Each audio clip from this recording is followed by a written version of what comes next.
She's back! Hey everyone, welcome back to Not Your Average Glow Up. My name's Sam. You might be wondering, Samantha, it's been a month. Where the heck have you been? Well, dear, let me tell you, this one's gonna be a doozy.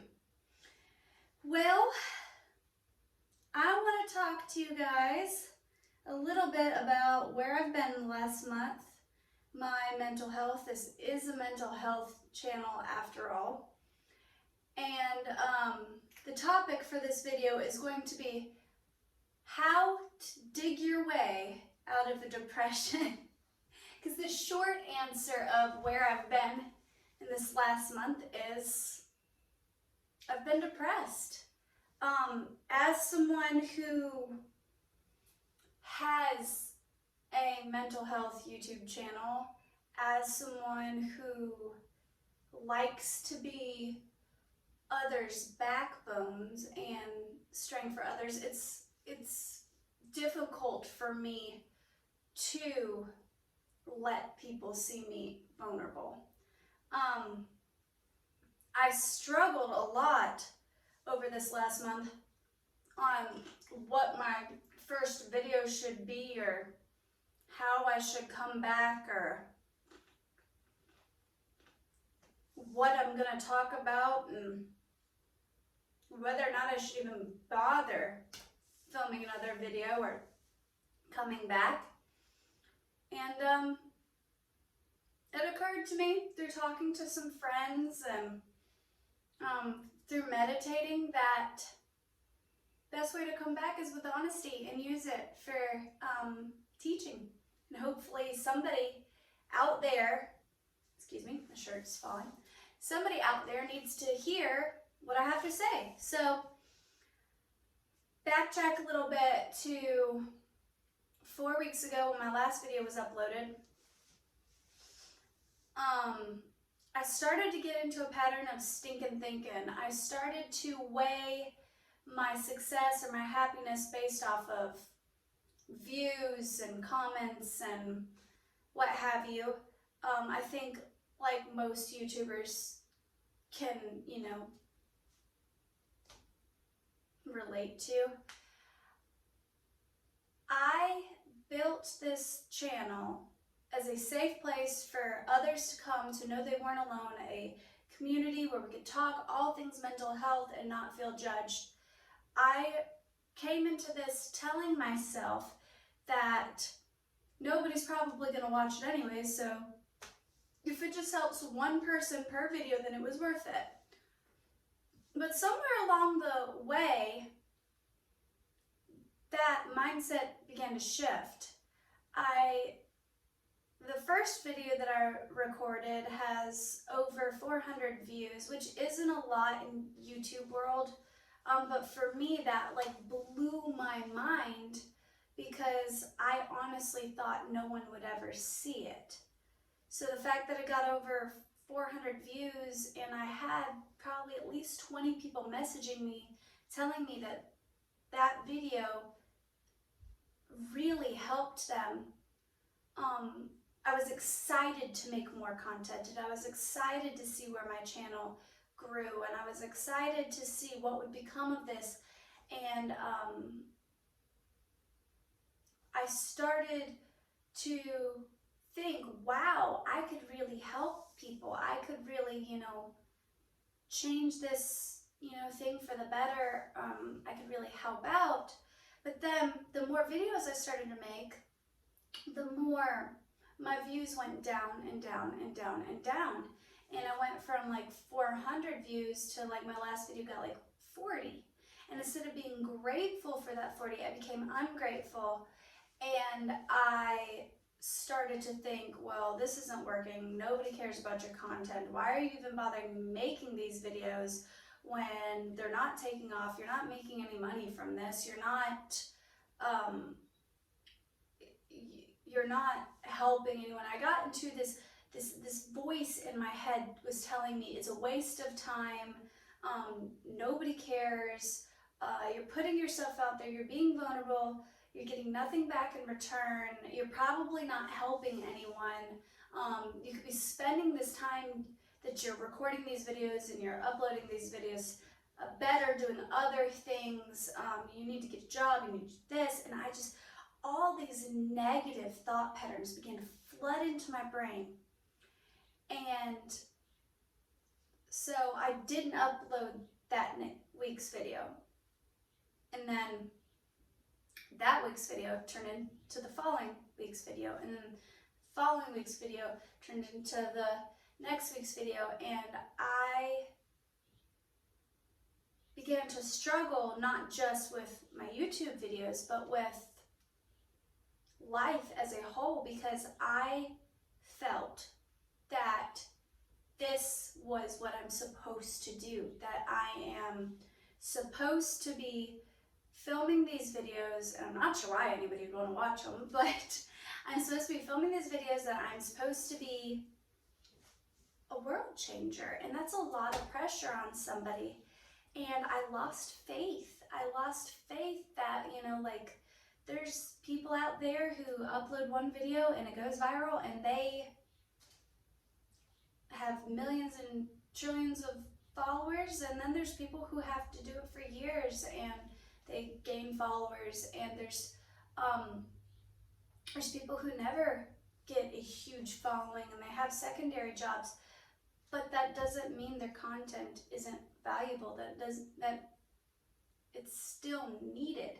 But I lost sight of that, and it began to affect the way I viewed myself as a whole.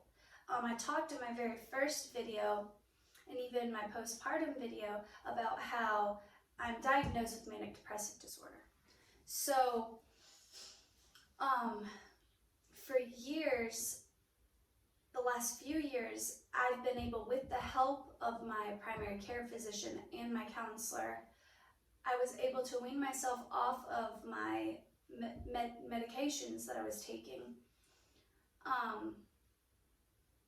and be able to live a fairly normal life, unmedicated,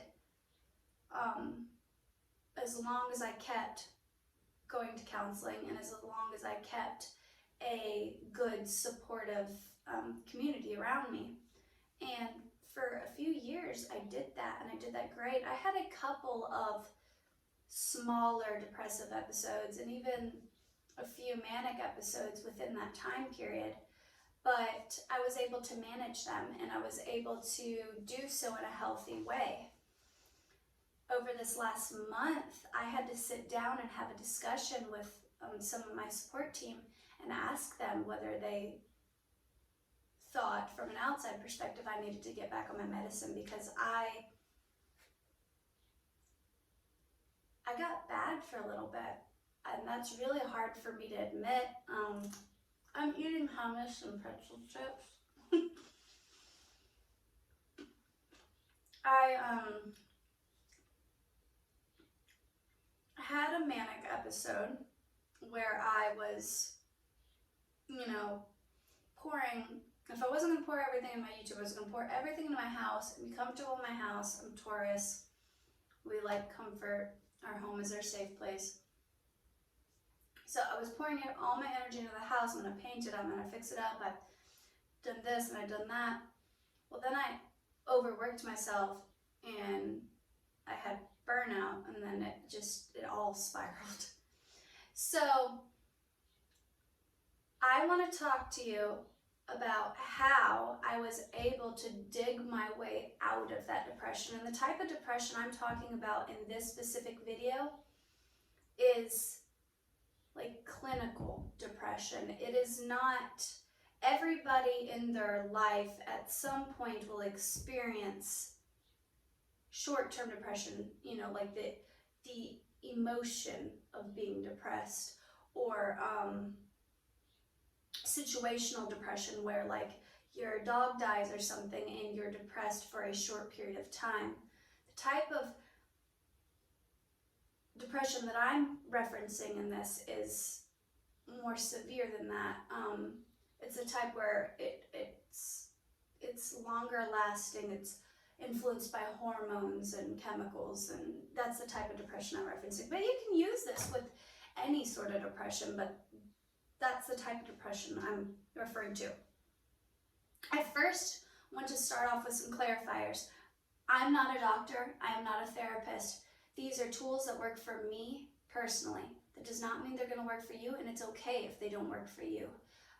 You can apply all of these, or you can apply some of these.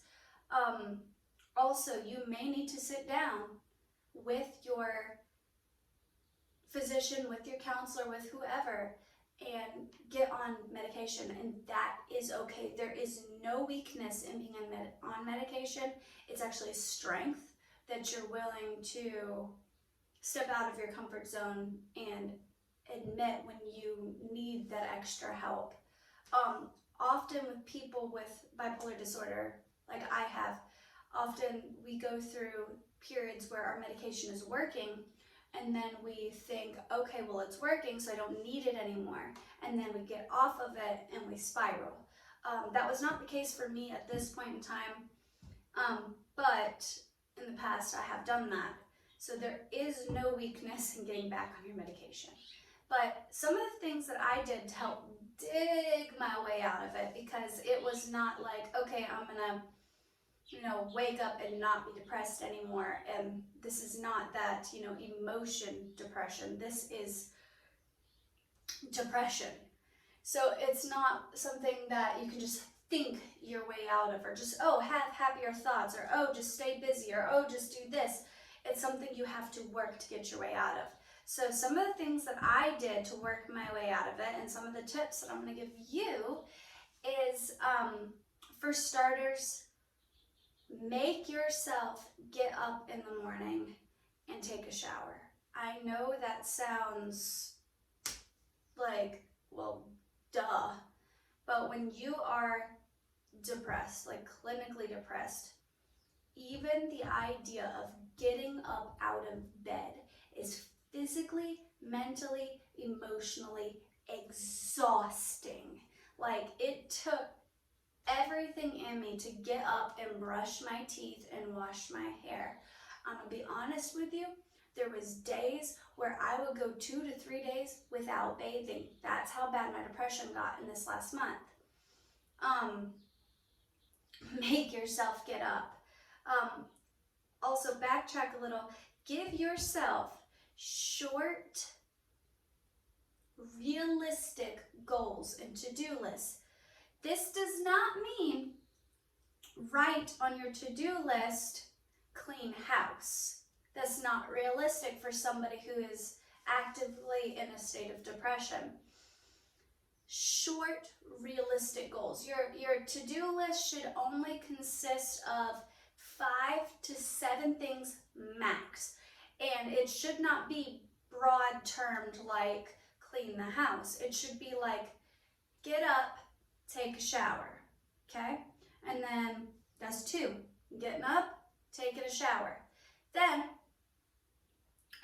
unload the dishwasher. Load the dishwasher. That's 4. Then water plants. That's 5. When you're in a state of depression, you cannot compare yourself to others that might be functioning at a healthier state than you. Give yourself goals that are easily attainable, so that way you have something to be proud of yourself for. The third thing, my tip for you guys, is find a hobby. And I'm not saying go ham like I did in my manic state, because, I'm me. I'm saying give yourself a hobby here and there. Give yourself something to look forward to in the day. Short, obtainable goal might be draw a picture. Don't compare yourself. You don't have to be Mozart. You don't have to decorate your entire house. You don't have to get everything spotless from start to finish. Paint a picture. Honey, it is okay if that picture looks like a kindergartner drew it. Some of the pictures you see in museums, I'm not exactly sure why that's a $1 million painting hanging on that wall. It's literally a square. But hey, minimalism. You know what I mean?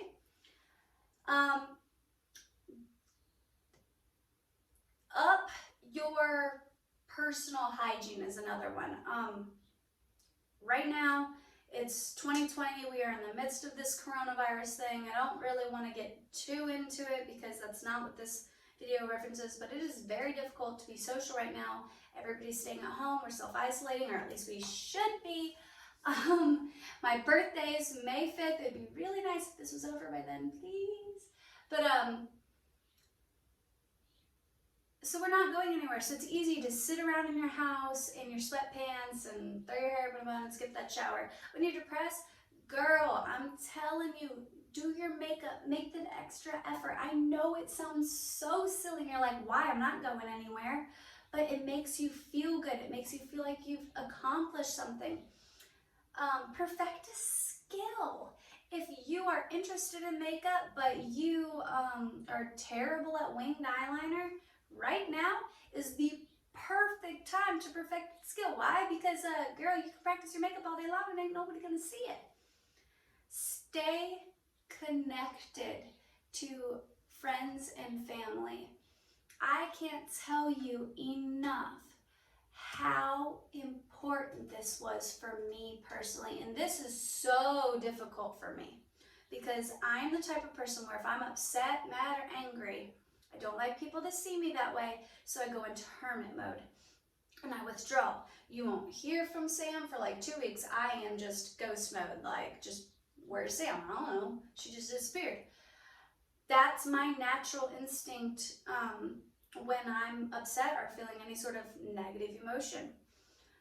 I just retreat. It's not healthy. It's something I'm working on. I had to actively practice reaching out to friends, asking them for help. There is no shame in saying, hey, I'm struggling right now. I need help. Ask your husband, ask your wife, say, baby, I'm struggling. I'm in a state of depression. I don't know what's going on with me. Talk to me about it. I need a little help and need a little assistance. That's okay. Like I said, with the to-do list, set realistic goals. Also, and this is so hard to put into words. One of the most frustrating things you can hear as somebody who struggles with depression is when somebody else tells you, think about positive things. You're like, oh, okay, yeah, because it's that effing easy, right? I can just think of something else, right? And it's easy to get defensive because what you have to understand is that that person doesn't understand. They might think, well, I've been depressed before, thinking about situational depression, not understanding that clinical depression is way different and it's not as easy as just thinking your way out of it. But there is some truth to it, and let me explain. It's something you have to practice. It's not something that comes easy or naturally, but something that I did to help dig my way out of this depression is by setting these short goals for myself. I would get that feeling of accomplishment, and instead of going, oh my God, my life sucks, the kids are running around crazy, this, that, and the other, I'm like, I did the dishes today. That's pretty nice. You know, I have 4 kids at home right now during this coronavirus thing, but my house isn't totally destroyed right now. There's some, you know, toys on the floor or whatever.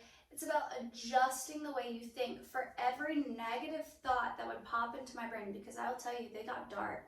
I started to have a lot of negative thoughts.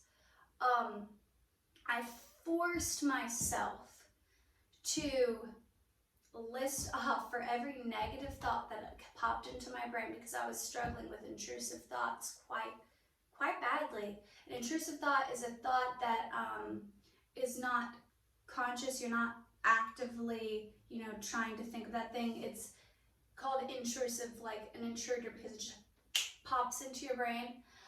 So for every intrusive thought I would have, like the baby would be crying or something, and then the intrusive thought would be like, oh, you're a terrible mom, you can't do anything right.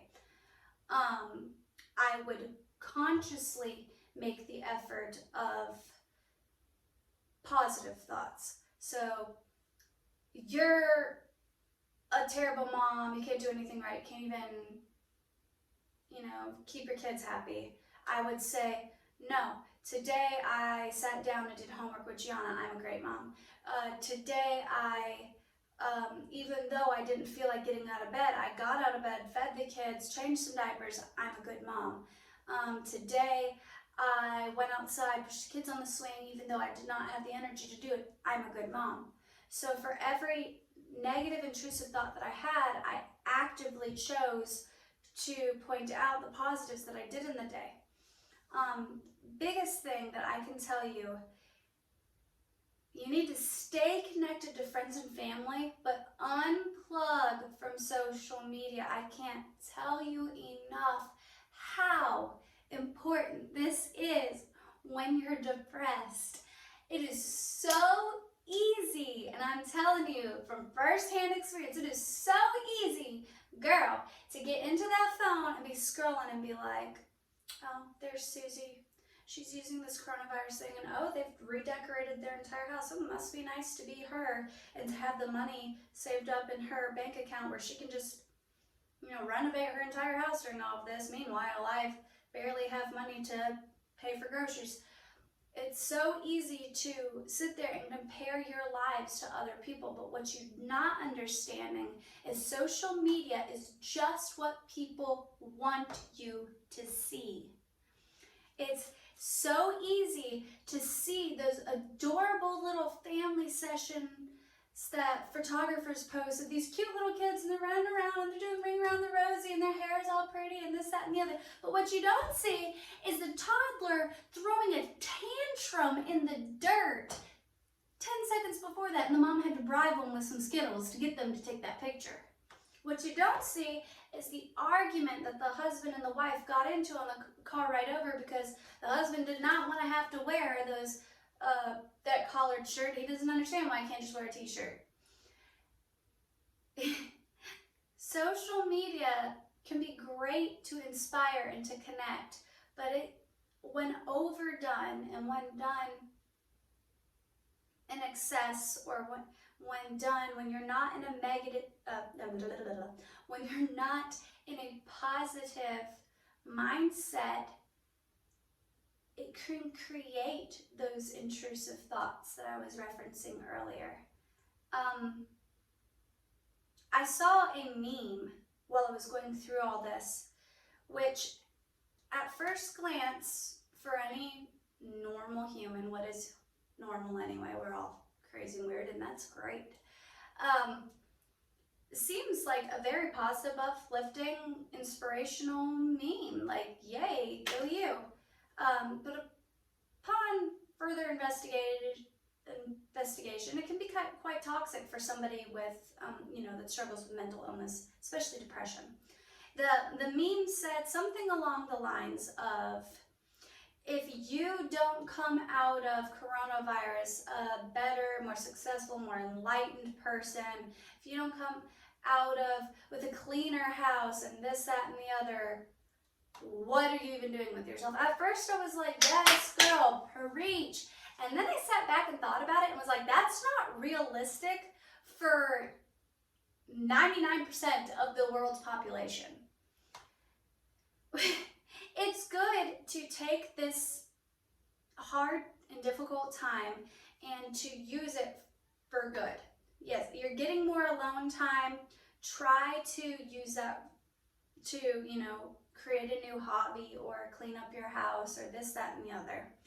But when you're like me and you have now 4 kids at home instead of just the one child that's not in school yet, it's not realistic to be like, oh, now that the coronavirus, your house is going to be clean and redecorated. No, honey, now you got 4 little crotch gremlins running around your house, pulling things off the walls, being little turd monsters, and destroying your house. So saying set your goals realistically is what I'm trying to say. Find those fun little projects. While we were experiencing all this crap, I painted my front door. I'm proud that I painted my front door. Realistically speaking though, while I was painting my front door, my living room and kitchen were essentially destroyed by tiny humans. There's, fingerprints on the walls and this, that, and the other. That's okay. Don't beat yourself up that kids make messes. Kids are kids. I can't spend all day, every day gardening and fixing up the house because I have other responsibilities, and that's okay. But use this extra time that you do have for positive changes. That's one of those things where it's like mind over matter, think positively. It's easy for me as somebody who struggles with depression to say, oh my God, I have all these 4 kids in the house and holy crap, they're destroying the house, and usually my house would be so much cleaner than this, what the heck is happening? To now be like, yay, I get to play with my kids more. I've gotten to snuggle them more. I've gotten to do more one-on-one time with them. I've gotten to be more creative and unplug a little bit. That's my advice for you. It's not the most solid advice. I'm not a medical professional, not a counselor, but I can tell you this. Creating a list, forcing yourself out of bed, practice good personal hygiene, stay connected to friends, unplug from social media, and oh, big one, especially hard for me personally. And remember, I said realistically, you may not be able to apply all of these, okay? It's okay if you just try to apply a few. Eat healthier. It's so easy when you're depressed to eat pure and utter garbage. Why? Because it's scientifically proven that high calorie, sugary things releases some of the same chemicals in your brain as sex, as exercise, as whatever. It releases those good feeling chemicals in your brain. So it's easy to go, oh, well, I'm not feeling great. Let me just eat an entire jar of cookies. Homegirls are Taurus. I'll tell you right now, some of my worst days, I was sitting down with an entire bottle of wine, eating ice cream out of the jug. Oh yeah. Try to reach for healthier snacks. Why healthier snacks? Give your body more fuel. Your body is regulated. It's running the way it's supposed to. When you sleep right, you exercise, and you eat healthy. It doesn't just help your physical health. It is clinically proven it helps with your mental health. Now, when you're depressed, it takes everything in you to get out of freaking bed. I do not expect you to be getting up and going on a run and then hitting the gym and then doing this and doing that. But if you can maybe push the baby in a stroller around the yard or go outside and throw a football with the kids, get your body moving, snack on healthier snacks. Get some fresh air and sunlight if you can, if you're in a place in the world where you're allowed to do that right now. I spent a lot of this time this last month gardening because plants are something that help me when I'm upset. So I repotted a lot of plants and just sitting out in the yard, feeling that sunlight on my face, my skin, doing something that I enjoy doing really, really helped. Another thing that I tell you helps is it's kind of that mind over matter thing again I just lost my train of thought entirely. I don't remember what I was about to say, and I'm sorry for that. But yeah, those are things that you can do to help crawl your way out of that depression. Most importantly, communicate how you feel to someone else, someone that is trustworthy, someone that you know has your best interest at heart, someone that you know is going to tell you if they think you need to seek further action. The last thing on my list, and I think is the most important thing, is use, and I mean this from the bottom of my heart, there's no shame in doing this, use your support team. use your support team. You are not a burden on anyone. Your problems are just as real and just as significant as anyone else's. I know people are going through a hard time, and it's easier to get into that stinking thinking of, well, they've already got enough on their plate, they don't need my problems. Use your support team. Call that friend and tell them you're struggling. Call your therapist or whoever. Sit down and talk to your family physician about the possibility of you getting back on medicine. Your health and your mental health are the most important thing at this time. Those dishes can wait. The house does not need to be redecorated. This, that, and the other. Your mental health is the most important thing at this time. I know it's easy as a parent sometimes to think, well, I have to do this, this, and this for my house and my kids. But when it all boils down to it, those kids need a healthy and happy and secure parent above all else. They can live on some ramen noodles. You don't have to cook a 5-course meal for those kids to survive a night, Prioritize your mental health. There is no shame. You are not selfish. You are not a failure. Make yourself a priority. Set out some time for you. I know this is not the most exciting or fun video, but I'm hoping somebody out there needed to hear this. I hope that it helped even just one person. If this did help you, if you think that this is something that other people need to hear, please like, subscribe, and share this video. The YouTube algorithm, they could care less about mental health channels. In fact, channels that do, get paid for this, I don't. There's no demonetizing this, honey. This video ain't monetized to begin with. But YouTube the algorithm doesn't necessarily account for these type of videos. A lot of times topics like these get demonetized. Serious topics, I don't know why it is. I've seen worse videos in the world, more cussing, more sin, more sex and drama and this, that, and the other. Hard topics like this necessarily don't get seen very often. So if you feel moved to, please share. Also, just stay beautiful, stay happy, stay you. Remember that your life is something to be celebrated. Also, not only is she back, I decided there's no point in beating myself up for falling off the curve. That is another thing I can add to that list of things you can do. Don't beat yourself up when you fall off. Realistically, if you're exercising or something, you're gonna fall off for a minute. Don't beat yourself up for falling off. Get back up and get back stronger than ever. So this is my little announcement. I can't promise you that I'm going to do it every single Wednesday, but it is my goal to now start doing videos on Wednesday where I do more fun stuff. It's not necessarily mental health related.